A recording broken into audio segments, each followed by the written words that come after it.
Hello friends, आज का हमारा टॉपिक इक्वेशन ऑफ ट्रेजेक्ट्री पे है, प्रोजेक्टाइल मोशन का। बेसिकली ये इक्वेशंस के बारे में हम लोगों ने पढ़ लिया है कि equation of trajectory in projectile motion क्या होता है। उसके इक्वेशंस भी हमने 3-4 टाइप के देख चुके हैं। लेकिन आज का जो ये क्लास है ये थोड़ा स्पेशल है क्योंकि आज इसमें इन्हीं इक्वेशंस की थोड़ी और अंडरस्टैंडिंग लेंगे। इस इक्वेशन से हमें कौन कौन सी अंडरस्टैंडिंग होती है उसके बारे में थोड़ी जानकारी लेंगे। तो चलिए सबसे पहले equation of trajectory in projectile motion लिख लेते हैं। तो सबसे जो पहला इक्वेशन, जो बेसिक इक्वेशन हम जानते हैं वो होता है y is equal to x tan theta minus half g sec square theta x square upon you square. ये बहुत ही बेसिक इक्वेशन है और इस इक्वेशन की मदद से हम बाकी इक्वेशन डिराइव कर सकते हैं। तो हमने इसका दूसरा फॉर्म इस तरीके से भी देखा था, y is equal to x tan theta. अगर ये वाले टर्म को कॉमन निकाल दिए जाएं तो इसके अंदर बचता है 1 माइनस एक्स अपॉन आर।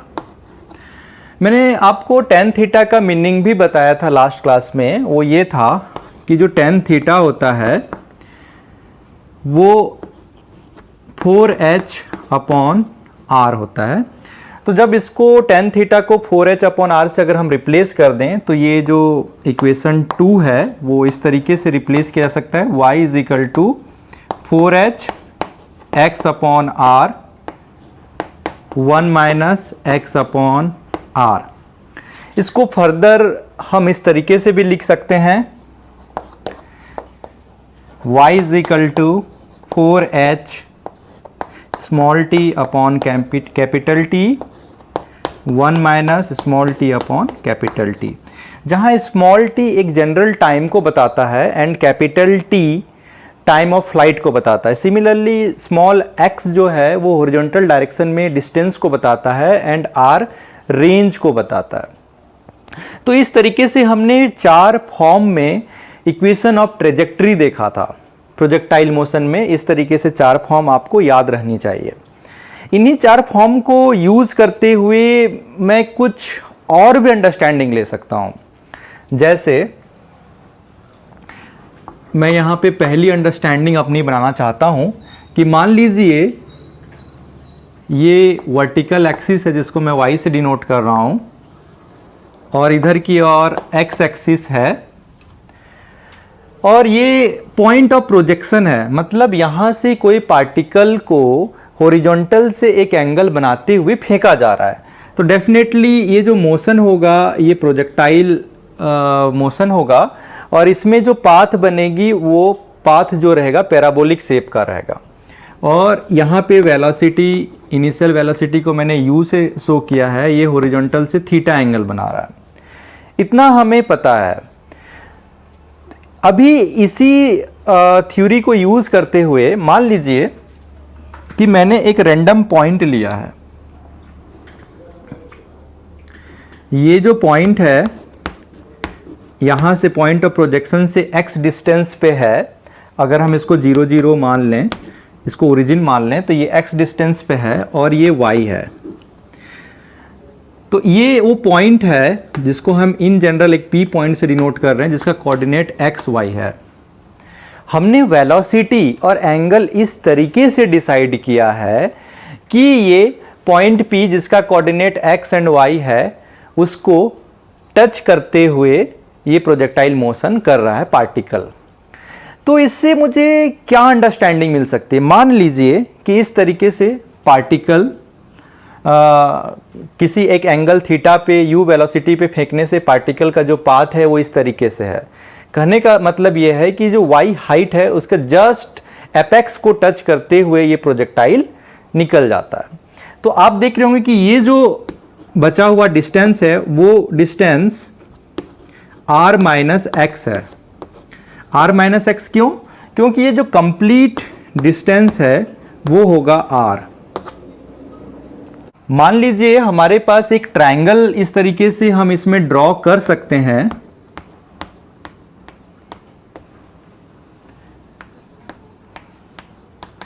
और क्वेश्चन में हमें ये डेटा दिया गया है कि ये जो x एंड y इस ओरिजिन O पॉइंट से इस तरीके से सिचुएटेड है कि यहाँ पे जो एंगल बन रहा है वो एंगल अल्फा और यहाँ पे ये एंगल जो बन रहा है वो एंगल बीटा है।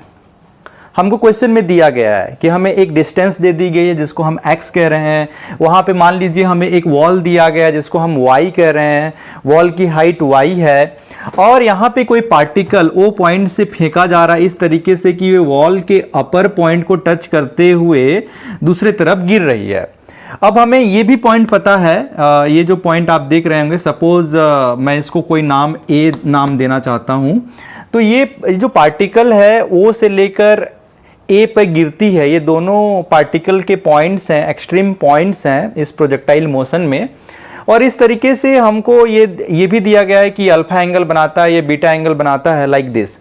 तो क्या मैं रिलेशन फाइंड आउट कर सकता हूँ? What will be the relation between, basically इसमें मैं निकालना क्या चाहता हूँ, relation between theta, alpha and beta. मुझे ये रिलेशन निकालना है कि ये अल्फा, बीटा एंड थीटा के बीच कौन सा रिलेशनशिप है। तो सबसे पहले हम इस तरीके से लिख के देखते हैं, चलिए कुछ अंडरस्टैंडिंग लेते हैं। Tan alpha is equal to, हम लिख सकते हैं y upon x, perpendicular upon base. उसी तरीके से टेन बीटा बराबर हम लोग लिख सकते हैं परपेंडिकुलर अपॉन बेस। तो ये हो जाएगा y upon r minus x. अब चलिए इसको ऐड करके देखते हैं कि कुछ रिजल्ट हमें मिलता है क्या। तो ये हो जाएगा tan alpha plus tan beta is equal to, यहाँ पे हमें क्या मिलेगा, y upon x plus y upon r minus x. थोड़ा सा इसको सॉल्व करें तो ये बचेगा, नीचे में आएगा x r minus x, y हमने कॉमन निकाला, r minus x plus x, इससे ये कैंसल आउट हो गया। तो जो हमें रिजल्ट प्राप्त हुई वो इस तरीके से हुआ, tan alpha plus tan beta is equal to r y upon x r minus x. ये हमें रिजल्ट प्राप्त हुआ। इस रिजल्ट को हम इक्वेशन नंबर 1 देंगे। हमें यह भी पता है इक्वेशन ऑफ ट्रेजेक्ट्री, जब हम सेकेंड इक्वेशन ऑफ ट्रेजेक्ट्री को अगर ध्यान से देखते हैं तो वो क्या है, y is equal to x tan theta in bracket 1 upon x upon r. थोड़ा इसको सॉल्व करते हैं और इससे क्या रिजल्ट निकल के आता है उसका एनालिसिस करते हैं। तो चलिए देखते हैं, एक्स टेन थीटा, आप इस आर को ऊपर ले जाइए तो आर एक्स अपॉन आर, इस आर को इधर ले आएंगे तो हमें मिलेगा वाई आर अपॉन, ये इधर गया और ये x into r minus x नीचे आ जाएगा, is equal to tan theta. ये बहुत इंपॉर्टेंट रिजल्ट है कि टेन थीटा की वैल्यू क्या है। टेन थीटा की जो वैल्यू है वो है y into r upon x into r minus x. अब आप इक्वेशन 1 एंड इक्वेशन 2 को ध्यान दीजिए। From equation 1 and 2, friend from equation 1 and 2 हम ये देख सकते हैं कि जो इसका लेफ्ट हैंड वाला जो क्वांटिटी है, that quantity is equal to right hand side of the equation 2। तो ये क्या हो जाएगा, tan alpha plus tan beta is equal to tan theta. ये एक रिजल्ट हमारे पास निकल के आया। फ्रेंड्स, हमने जो अभी रिजल्ट ऑब्टेन किया है ये बहुत इंपॉर्टेंट रिजल्ट है, क्योंकि ये एंगल ऑफ प्रोजेक्शन को इस अल्फा एंड बीटा से रिलेट करती है। एंड ये जो इक्वेशन है, ये इक्वेशन इंडिपेंडेंट ऑफ वेलोसिटी है। तो इसलिए ये अपने आप में एक इम्पॉर्टेंट रोल प्ले करता है ये इक्वेशन, तो आपको ध्यान में रखना है। फ्रेंड्स, अब हम इक्वेशन ऑफ ट्रेजेक्ट्री से सेकेंड कॉन्सेप्ट थोड़ा एनालिसिस करेंगे, कुछ और भी चीजें हम उससे फाइंड आउट कर सकते हैं। तो चलिए उसको अब देखते हैं। फ्रेंड्स, अभी हम सेकेंड कॉन्सेप्ट एनालिसिस करेंगे। हमें ये पता है कि y is equal to x tan theta minus half g sec square theta x square upon you square होता है। अगर थोड़ा सा हम ऐसा अंडरस्टैंडिंग लें कि u एंड थीटा को कांस्टेंट रख दिया जाए तो क्या होगा, तो हम क्या ले रहे हैं, u and theta is constant. अगर हम एक पर्टिकुलर सिचुएशन ले रहे हैं जहां u एंड थीटा की एक पर्टिकुलर वैल्यू के लिए बात कर रहे हैं, तब क्या होगा, x एंड y केवल इस इक्वेशन में वेरिएबल रह जाएंगे। तो इस इक्वेशन को हम इस तरीके से लिख सकते हैं, y is equal to b x, tan theta को मैंने b एज्यूम कर लिया, माइनस इस पूरे को, ये जो पूरा यहां से लेकर यहां तक की जो वैल्यू है उसको मैंने a एज्यूम कर लिया। तो ये इक्वेशन इस तरीके से मिल गया।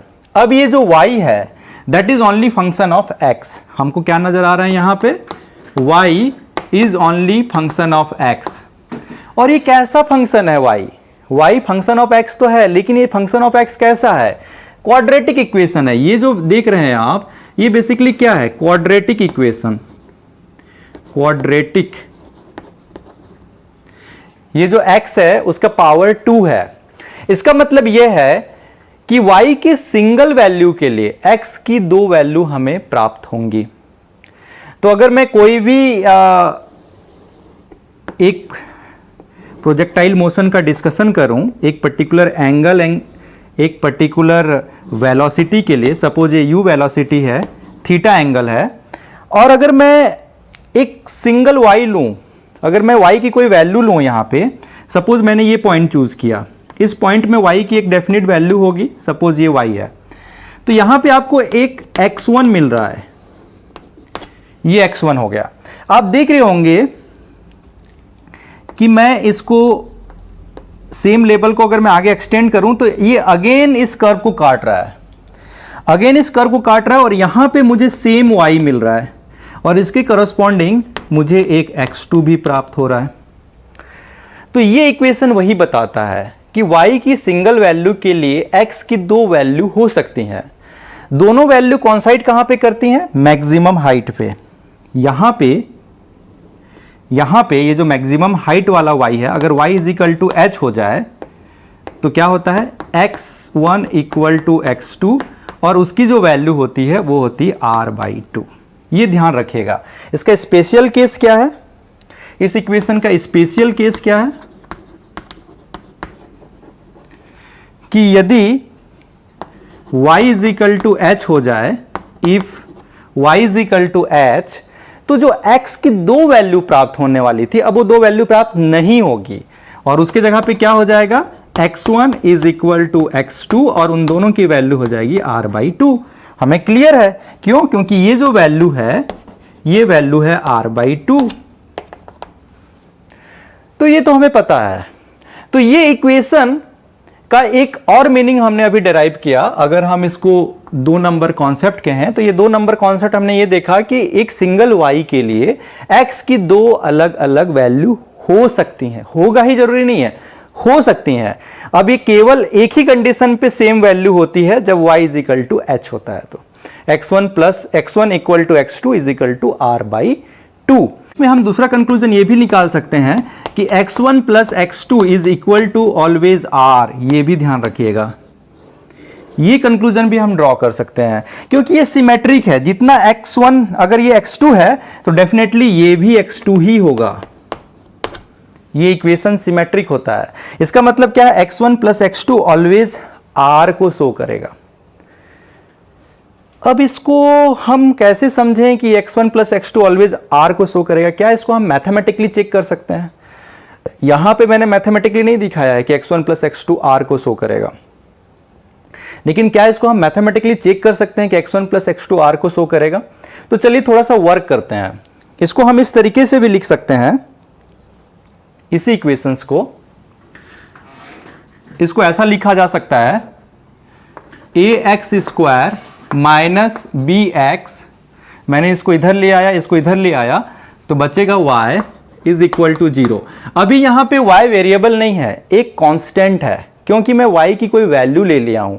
तो सपोज मैं इसको y0 से शो कर रहा हूं, मैंने यहां पे कोई एक वैल्यू ले लिया जिसको मैं y0 कह रहा हूं, तो ये y0 की एक वैल्यू है, y की वैल्यू y0 है।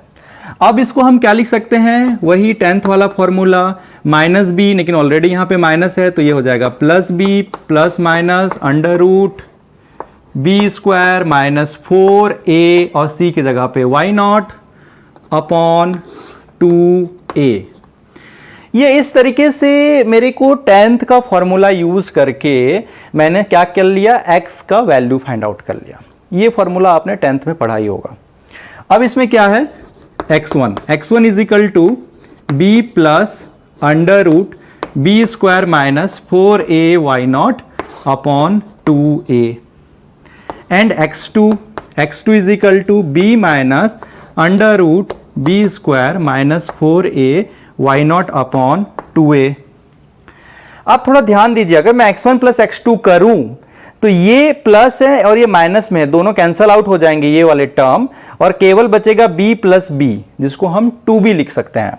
तो हमें क्या समझ में आ रहा है, x1 plus x2 is equal to b upon, या हम लिख सकते हैं 2a upon 2b upon 2a, यहां से ये कैंसल आउट हो गया, तो ये हो गया x1 plus x2 is equal to b upon a। अब व्हाट इज b, तो यहां से अगर मैं b को देखना चाहूं तो b equal to tan theta, अगर b की वैल्यू अगर मैं देखूं तो b जो है वो है tan थीटा, एंड a की अगर मैं वैल्यू चेक करूं तो a इज इक्वल टू है half g sec square theta upon u²। तो यहां पे मुझे क्या समझ में आया, मैं इस तरीके से लिख सकता हूं x1 plus x2 is equal to b जो है b है हमारा tan थीटा, हमने tan थीटा की यहां वैल्यू पुट कर दी b की जगह पे, a की वैल्यू है half g sec square theta upon u²। आप देख रहे होंगे कि मैं tan थीटा को लिख सकता हूं sin theta into sec theta, sin theta into sec theta, तो एक सेक थीटा से एक सेक थीटा कैंसल आउट हो जाएगा और केवल यहां पे बचेगा sin थीटा, और 1 अपॉन सेक थीटा ऊपर चला जाएगा और वो हो जाएगा cos थीटा, और ये 2 भी ऊपर चला जाएगा, तो 2 sin theta into cos theta बचेगा। अगर मैं इसको और इसको कैंसल आउट करूं तो ऊपर में बचेगा sin theta into cos theta, और ये 2 ऊपर चला जाएगा तो sin 2 थीटा बना लेगा, और ये जो है ये u² भी ऊपर जाएगा, तो हमारे पास कुल मिला के क्या बचेगा, x1 plus x2 is equal to u² sin 2 theta upon g। और ये जो एक्सप्रेशन है, ये एक्सप्रेशन आपको याद होगा, जाना पहचाना लग रहा है, u² sin 2 theta upon g, हम इसको प्यार से हॉरिजॉन्टल रेंज कहते हैं। तो बेसिकली ये क्या है, x1 plus x2 is equal to r, horizontal range या सिंपल रेंज। तो आप देख रहे होंगे कि जो मैंने पहले कंक्लूजन निकाला था x1 plus x2 is equal to r, वही कंक्लूजन है थोड़ा सा मैथमेटिक्स करने के बाद हमें मिल रहा है। तो ये भी आपके लिए एक अच्छा कंक्लूजन है, एक अच्छी अंडरस्टैंडिंग है इक्वेशन ऑफ ट्रेजेक्टरी की। तो ये दो कॉन्सेप्ट तो हमने सीख लिया है इक्वेशन ऑफ ट्रेजेक्टरी से। एक मैं तीसरा कॉन्सेप्ट भी आपको बताना चाहता हूं, और वो है एंगल के ऊपर। तो चलिए अब उसकी एनालिसिस करते हैं। फ्रेंड्स, अभी हम इक्वेशन ऑफ ट्रेजेक्टरी के ऊपर एक तीसरा कॉन्सेप्ट देखने वाले हैं। इस कॉन्सेप्ट में बेसिकली हम फोकस करेंगे एंगल ऑफ प्रोजेक्शन के ऊपर। तो हमें इक्वेशन ऑफ ट्रेजेक्टरी पता है, y is equal to x tan theta minus half g x² sec square theta upon u²। ये इक्वेशन ऑफ ट्रेजेक्टरी हमको पता है। यहां पे हम क्या करने वाले हैं, x, y एंड u की एक पर्टिकुलर वैल्यू के लिए डिस्कशन करना चाहते हैं। अगर x, y एंड u की एक पर्टिकुलर वैल्यू के लिए हम बात कर रहे हैं, मतलब हम इसको कांस्टेंट रख रहे हैं, ये जो है इसको हम कांस्टेंट रख रहे हैं। अगर जैसे ही इस इक्वेशन में x, y एंड u को कांस्टेंट रख दिए तो वेरिएबल कौन बचा? वेरिएबल ओनली थीटा बचा। मैं x को रिप्लेस कर रहा हूं एक कांस्टेंट से, जहां पे वो कांस्टेंट के जो नाम है वो है b, तो b tan theta. Similarly half G X square upon you square को एक कांस्टेंट से रिप्लेस करने वाले हैं, उस कांस्टेंट का नाम दे रहे हैं a, और तो इधर बचा है सेक स्क्वायर थीटा। सिमिलरली हमने y को रिप्लेस कर दिया एक कांस्टेंट से जिसको हम नाम देना चाहते हैं c1, चाहे तो आप y0 भी ले सकते हैं। अभी थोड़ा सा और इसको अरेंज करें तो ये मिलेगा b tan theta minus a 1 plus tan square theta equal to c1। इसको थोड़ा सा अगर हम रीअरेंज करें तो इस तरीके से मिल सकता है, हम a tan square theta minus b tan theta plus c equal to 0। यहाँ पे आप देख पा रहे होंगे कि जो माइनस ए जब इधर जाएगा तो प्लस ए हो जाएगा, और c1 ऑलरेडी था, तो c1 प्लस ए मिल के ये c बना रहा है, और ये पूरे टर्म्स इधर की ओर जा रहे हैं। तो यहाँ पे जो c है वो c की वैल्यू क्या है? Where c is equal to c1 plus A, एक नया कांस्टेंट मैंने एज्यूम कर लिया है। तो ये इक्वेशन किस पे नजर आ रहा है? इस इक्वेशन में मुझे ये समझ में आया कि ये tan थीटा का क्वाड्रेटिक इक्वेशन है, ये tan थीटा का क्वाड्रेटिक इक्वेशन है। तो यहां पे क्या मिलेगी अगर इसको मैं सॉल्यूशन देखना चाहूं, जिस तरीके से ax square plus bx plus c हम देखते हैं, यहां पे x की जगह पे है tan थीटा, तो इसके जो सॉल्यूशन होंगे, दो सॉल्यूशन होंगे। यहां पे अगर हमको वैल्यू मिलेगी तो दो वैल्यू मिलेगी, एक tan थीटा 1 एंड एक tan थीटा 2। ये तो हो गई मैथमेटिक्स। मैथमेटिक्स से हमें ये समझ में आ रही है कि ऐसा कुछ होने वाला है, tan थीटा 1 tan थीटा 2। लेकिन क्या आपके अंदर से वो फीलिंग आ रही है? आप उसको समझ पा रहे हैं? इस इक्वेशन की मीनिंग समझ पा रहे हैं? चलिए उसके एनालिसिस करते हैं, उसके अंडरस्टैंडिंग लेते हैं। तो मान लीजिए ये हमारा वर्टिकल एक्सिस है y, और इधर की ओर है हॉरिजॉन्टल एक्सिस x। ओके, यहां पे एक पर्टिकुलर एंगल थीटा 1, ये जो एंगल है वो है थीटा 1, एंड वेलोसिटी u से मैंने एक प्रोजेक्टाइल फेंका इस तरीके से। तो कोई एक लोकेशन है, एक रैंडम, ये पॉइंट को मैं p पॉइंट ले रहा हूं, जिसको मैं x और y से डिनोट कर रहा हूं। इसका मतलब ये है y और ये है x। ओके, इसका मतलब ये है कि ये जो एंगल थीटा 1 से अगर फेंका जा रहा है, u वेलोसिटी रखे हैं, x y फिक्स्ड है, ये फिक्स्ड लोकेशन है, वहां से एक पाथ गुजरा, मतलब वहां से पार्टिकल गुजर रहा है, ये इस तरीके से प्रोजेक्टाइल मोशन करते हुए। अब ये इक्वेशन क्या करता है? There is another angle also, वहां पे एक दूसरा एंगल भी एग्जिस्ट कर सकता है, या तो वो थीटा 1 से कम होगा या थीटा 1 से ज्यादा होगा, डिपेंडिंग ऑन द क्वेश्चन। तो ये जो है एक दूसरा एंगल भी एग्जिस्ट करता है जो उसी पॉइंट से गुजरता है। क्यों? क्योंकि मैंने तो यहां पे x, y एंड u को कांस्टेंट रखा है, मतलब ना तो मेरा x चेंज होगा, ना मेरा y चेंज होगा, ना मेरा u चेंज होगा। अगर ये तीनों कंडीशन कांस्टेंट हैं, तब मुझे दो एंगल मिलते हैं एक पर्टिकुलर लोकेशन को क्रॉस करने के लिए। इसका मतलब क्या हुआ? इसका मतलब यह हुआ कि यहां से एक दूसरा एंगल से भी मैं प्रोजेक्टाइल मोशन करा सकता हूं, जिसको मैं थीटा 2 नाम दे रहा हूं, और वहां से प्रोजेक्टाइल करने के बाद इस तरीके से गुजरेगा। ये जो पार्टिकल है इस तरीके से गुजरेगा सेम पॉइंट से, ये जो पॉइंट है सेम पॉइंट है। ऐसा पॉसिबल है, मतलब दो एंगल एग्जिस्ट करते हैं। मैं कोई भी रैंडम पॉइंट की बात करूं, ये एक्स वाई रैंडम पॉइंट है, मैं चाहे यहां की बात करूं, मैं चाहे यहां की बात करूं, मैं चाहे यहां की बात करूं, मैं चाहे यहां की बात करूं, मेरे पास ऑलवेज दो ऑप्शन अवेलेबल है इस पॉइंट को टच करने के लिए, इस पॉइंट के लिए मेरे पास ऑलवेज दो एंगल अवेलेबल होंगे। मेरे पास ऑलवेज दो एंगल अवेलेबल होंगे जिसमें मैं इस एक्स वाई को, जो एक्स वाई एक पॉइंट का कोऑर्डिनेट है, तो इस पॉइंट P को मैं बेसिकली दो एंगल से क्रॉस कर सकता हूं। अगर मैं U, यहां पे भी जो वेलोसिटी है वो कितना है U, अगर मैं U x एंड y को कांस्टेंट रखूं तो मेरे पास ऑलवेज दो एंगल मिलेंगे उस पॉइंट को क्रॉस करने के लिए। इसका ये जो मैथमेटिक्स हमने देखा उसका ये फिजिकल सिग्निफिकेंस है। कोई भी रैंडम पॉइंट एक्स वाई कोई भी रैंडम पॉइंट हो सकता है, उसके लिए मेरे पास ऑलवेज दो ऑप्शन अवेलेबल होंगे इन टर्म्स ऑफ थीटा। ये हमको इस इक्वेशन से अंडरस्टैंडिंग मिली। फ्रेंड्स, इसका स्पेशल केस हम देख चुके हैं।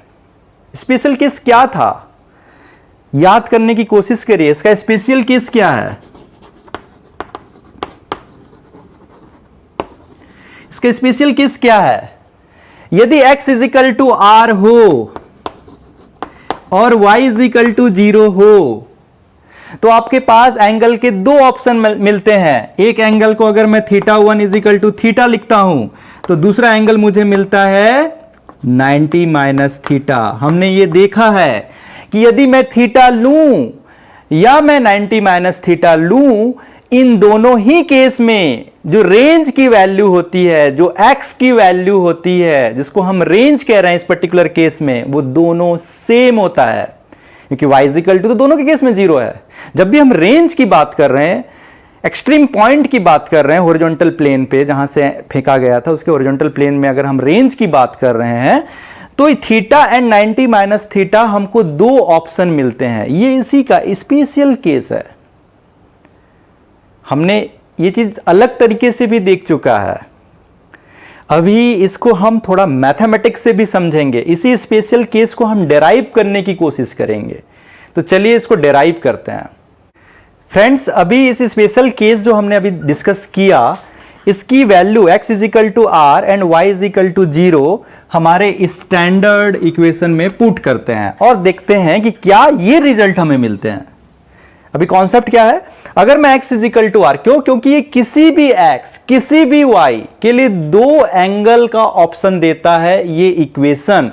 यदि हम x, y एंड u को कांस्टेंट रखें तो क्या ये x equal to R and y equal to 0 के लिए भी वैलिड है? डेफिनेटली वैलिड है। अगर डेफिनेटली वैलिड है तो मेरे पास इस तरीके से दो एंगल निकल के आने चाहिए। तो चलिए उसी के एनालिसिस करते हैं। मान लीजिए मैंने वहां पे पुट किया तो y इजिकल टू तो 0 हो गया and x equal to R हो गया, तो ये हो जाएगा r tan theta minus half जी R square. Sec square theta को हम लिख सकते हैं 1 plus tan square theta upon you square. अब देख रहे हैं कि यहां से r को कॉमन निकाल सकते हैं, तो ये r कैंसल आउट हो गया और मेरे पास जो बचा उसके अकॉर्डिंगली क्या क्या बचा वो उस पर ध्यान दीजिए। यहां पे इस पूरे टर्म को, अभी थोड़ी देर के लिए इस पूरे टर्म को एक कांस्टेंट एज्यूम कर लेते हैं। उस कांस्टेंट को मैं कोई भी एक नाम दे सकता हूं, सपोज मैंने k नाम दिया, तो मेरे पास क्या बचा? tan theta minus k 1 plus tan square theta is equal to 0। जहां k की जो वैल्यू है, ये एक इंपॉर्टेंट पॉइंट है, where k is equal to 1 upon 2 G are upon you square, ये k की वैल्यू है। अब यहां पे मैं tan थीटा की दो वैल्यू फाइंड आउट करना चाहता हूं। फ्रेंड्स, इसको थोड़ा सा जनरलाइज इक्वेशन के फॉर्म में लिख दें तो बेटर रहेगा हमारे अंडरस्टैंडिंग के लिए। तो मैं इसको जनरलाइज इक्वेशन के फॉर्म में लिख रहा हूं, तो यहां पे लिख सकता हूं k tan square theta minus tan theta plus k is equal to 0। अगर मैं यहां पे tan थीटा की वैल्यू फाइंड आउट करूं तो मैं इस तरीके से लिख सकता हूं tan theta is equal to minus B. यहां पे b की जगह पे है -1, तो ये हो जाएगा +1 plus minus under root B square. B square मतलब डेफिनेटली 1 का square minus 4 a and c, तो दोनों यहां पे हैं, तो ये हो जाएगा k स्क्वायर अपॉन 2a, तो ये हो जाएगा 2k। फ्रेंड्स हम इसको क्या कुछ और भी लिख सकते हैं? हमको ये पता है कि इसकी एक दूसरी तरीके से भी इस k को हम पुट कर सकते हैं। तो हमें ये पता है कि जो r होता है, r is equal to u square sine 2 theta upon g होता है। अगर मैं इसको इधर ले आऊं तो ये हो जाएगा जी आर अपॉन यू स्क्वायर। तो यहां से मैं इस तरीके से लिख सकता हूं, g are upon you square is equal to sine 2 theta. अगर g are upon you square is equal to sine 2 theta है तो half ji are upon you square को मैं साइन 2 थीटा से 1 अपॉन साइन 2 थीटा से replace कर सकता हूं। तो यहां से मैं k की वैल्यू फाइंड आउट कर सकता हूं कि k is equal to half sine 2 theta. तो हमें इस इक्वेशन से क्या नजर आता है, थोड़ा सा और इसके अगर अंडरस्टैंडिंग लें तो हम इसको इस तरीके से लिख सकते हैं, tan theta is equal to 1 plus minus under root 1 minus, अब ये इसको अगर रखेंगे तो 1/4 नीचे आ जाएगा तो 4 से 4 कैंसल आउट हो जाएगा और ये बचेगा साइन स्क्वायर 2 थीटा। ये हमारा न्यूमरेटर हो गया एंड डिनोमिनेटर में बचेगा इस हाफ से ये 2 कैंसल, 2 से ये हाफ से कैंसल हो जाएगा, 2 एंड ये हाफ एक दूसरे को कैंसल आउट कर देंगे तो बचेगा नीचे डिनोमिनेटर में साइन 2 थीटा। तो इस तरीके से न्यूमरेटर टर्म ये हो गया, डिनोमिनेटर टर्म ये हो गया। इस टेन थीटा को मैं टेन थीटा 1 प्लस के लिए लिख सकता हूं और टेन थीटा 2 माइनस के लिए लिख सकता हूं। तो चलिए अभी उसी एक्सप्रेशन को थोड़ा सा और अंडरस्टैंडिंग करते हैं। फ्रेंड्स अभी इस टेन थीटा को हम टेन थीटा 1 प्लस के लिए लिखते हैं। तो सपोज मैं tan theta 1 is equal to इस तरीके से लिखना चाहता हूं, न्यूमरेटर में 1 plus under root 1 minus sine square 2 theta upon sine 2 theta. Friends हम इसको इस तरीके से लिख सकते हैं, 1 minus sine square 2 theta is equal to होता है 1 प्लस कॉस 2 थीटा। क्यों? क्योंकि 1 माइनस साइन स्क्वायर 2 थीटा हो जाएगा कॉस स्क्वायर थीटा और अंडर रूट के अंदर है तो स्क्वायर एंड अंडर रूट आपस में कैंसल आउट करेंगे और कॉस 2 थीटा बचेगा अपॉन साइन 2 थीटा। आप इस एक्सप्रेशन को थोड़ा ध्यान दीजिए, 1 प्लस कॉस 2 थीटा को हम लिख सकते हैं 2 cos square theta and sine 2 theta को हम लिख सकते हैं 2 sine theta into cos theta. इस कॉस थीटा से ये कॉस थीटा कैंसल, इस 2 से ये 2 कैंसल, तो मुझे क्या मिला, tan theta 1 is equal to मुझे मिला कॉट थीटा। मैं कॉट थीटा को इस तरीके से लिख सकता हूं tan 90 माइनस थीटा। तो इस तरीके से मेरे पास जो थीटा 1 की जो वैल्यू आई, ध्यान दीजिए क्या आ रही है, 90 माइनस थीटा। एक रिजल्ट तो हमको मिल गया। जैसे ही हमने प्लस लिया tan theta 1 is equal to 90 minus theta ले लिया। अगर हम इसको माइनस कर दें, आप इस इक्वेशन में ध्यान दीजिए, अगर हम इसको माइनस करते हैं तो केवल यहां पे माइनस चेंज होगा। तो टेन थीटा 2 अगर हम माइनस लेते हैं तो टेन थीटा 2, दूसरे एंगल की मैं बात कर रहा हूं, तो ये हो जाएगा 1 माइनस, यहां पे आ जाएगा कॉस 2 थीटा। एक्सप्रेशन तो सेम है, यहां बस प्लस की जगह माइनस है तो 1 minus cos 2 theta upon sine 2 theta. और 1 माइनस कॉस 2 थीटा जो होता है, 1 माइनस कॉस 2 थीटा जो होता है वो होता है 2 साइन स्क्वायर थीटा। क्या होता है? 2 साइन स्क्वायर थीटा और यहां पे क्या बचेगा, 2 sine theta into cos theta.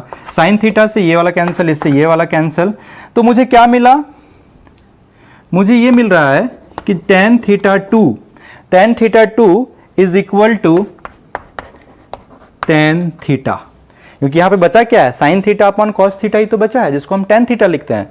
मतलब मुझे क्या मिला, ध्यान दीजिए रिजल्ट पे, मुझे क्या मिला, theta 2 is equal to theta. तो मैंने जो प्रेडिक्ट किया था, हमने जो अंडरस्टैंडिंग इससे पहले एक अलग तरीके से लेके रखी थी कि अगर x is equal to R और y इज इक्वल टू 0 के लिए हमारे पास ऑलवेज दो ऑप्शन होते हैं, एक ऑप्शन थीटा का होता है एंड दूसरा ऑप्शन 90 माइनस थीटा का होता है। सेम चीज इस प्रकार की मैथमेटिक्स से हमने अंडरस्टैंडिंग ले ली है। अगर हम प्रोजेक्टाइल की बात करें, अगर मैं यहाँ पे एक छोटा सा एक ब्रीफली आपको अगर खींचूं, अगर मैं इस तरीके से एक आर के लिए बात कर रहा हूं तो यहाँ पे ऑलवेज मेरे पास दो ऑप्शन होंगे, एक लोअर एंगल के लिए, सपोज इसको मैं थीटा 1 कहता हूं, तो एक बड़े एंगल के लिए भी ये ऑब्जर्वेशन होगा जिसको मैं थीटा 2 कहता हूं, और इन दोनों पे रिलेशन ये है कि अगर इसको मैं थीटा मानता हूं तो theta 2 is equal to 90 minus theta रहेंगे। ये चीज़ हमको पहले भी देख चुके हैं और अभी भी हमने ये चीज़ देखा, ये चीज़ डिराइव किया। तो ये एक बड़ा इंपॉर्टेंट कॉन्सेप्ट होता है कि यदि आपका प्रोजेक्टाइल की वेलोसिटी इस तरीके से हो कि एक पर्टिकुलर x एंड y को अटेंड कर सकता है एक पर्टिकुलर वैल्यू ऑफ u से, तो उस पर्टिकुलर पॉइंट को एक दूसरे एंगल से भी अटेंड किया जा सकता है। हमेशा आपके पास x y को अटेंड करने के लिए दो ऑप्शन होंगे यदि उसकी वेलोसिटी उसको सपोर्ट करता हो। इंपॉर्टेंट कंडीशन ये है कि वेलोसिटी भी इस तरीके से होना चाहिए कि वो पर्टिकुलर पॉइंट को क्रॉस कर सके, तो आपके पास ऑलवेज दो ऑप्शन होंगे, चाहे x एंड y कुछ भी हो। तो ये एक बहुत बड़ा एंड इंपॉर्टेंट कंक्लूजन्स हैं। इसी बेस पे बहुत सारे क्वेश्चन बनते हैं। हम उसी क्वेश्चन में से एक प्रैक्टिकल लाइफ का थोड़ा सा क्वेश्चन उठाने की कोशिश करेंगे और नेक्स्ट क्लास में इसी कॉन्सेप्ट पे बेस्ड एक इक्वेशन, एक एग्जाम्पल भी हम सॉल्व करेंगे। तब तक आप कॉन्सेप्ट कॉर्नर पे बने रहिए, प्रोजेक्टाइल मोशन का और अच्छे और बेहतर ढंग से स्टडी करिए। Thank you.